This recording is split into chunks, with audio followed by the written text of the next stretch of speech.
Today, quick and easy lesson on how to make tomato powder. Now, why would you want to make tomato powder?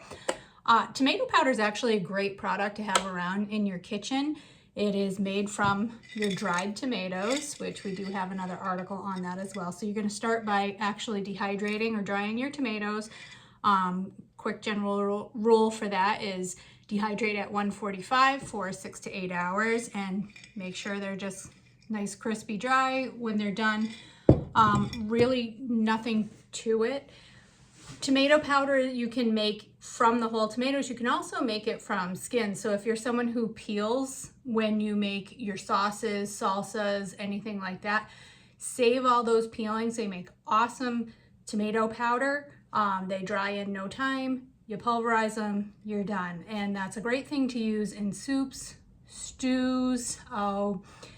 It takes the place of like tomato paste in sauces, so which is really nice because if you've gone to the trouble of making your own sauces, dehydrating your own tomatoes, things like that, then you have to add a commercial tomato paste. It's a little less nice, and you don't know what tomatoes are in that, where you do know exactly what's in all of the products that you've made. So if you can take, the same beautiful tomatoes, whether they're homegrown, locally grown, bought at the farmer's market from your organic farmer or whoever, whatever you prefer, it's really nice to be able to have like a paste and a thickening agent that is made from the same type of product. So I'm gonna get my face out of the frame here, focus on the blender. I'm doing this in my Ninja. It has 3 blades. You can also do this in an herb grinder or a coffee grinder.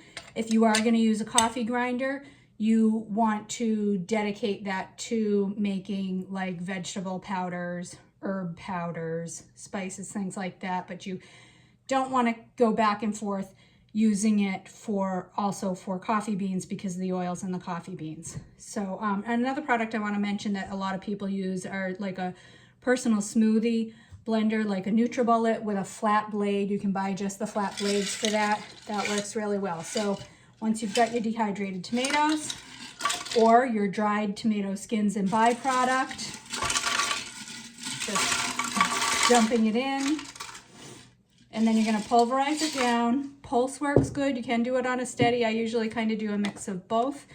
Pulverize it down to as fine a powder as you want. Usually with the Ninja, because it's actually a blender and not a grinder, I might not get as fine a powder, but once it's used in cooking and baking, it is something that it's going to disappear. It's small. You're not even going to know it's there.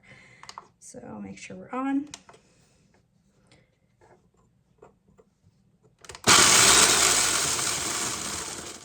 You can see how quickly and how far down that actually goes.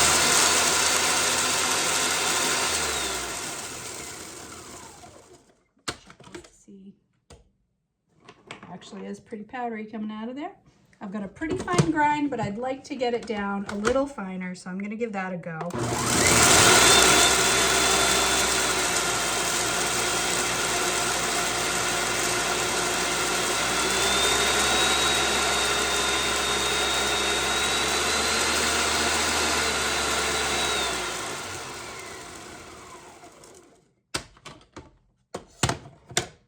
Smoke clear. And here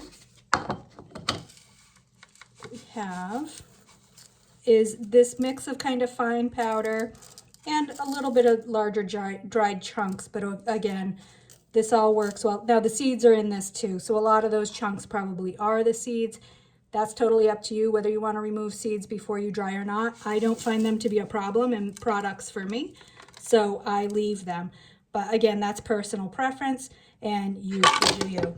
And be careful of your blade when you're dumping it out. And that's it. Now I've got this fine powder.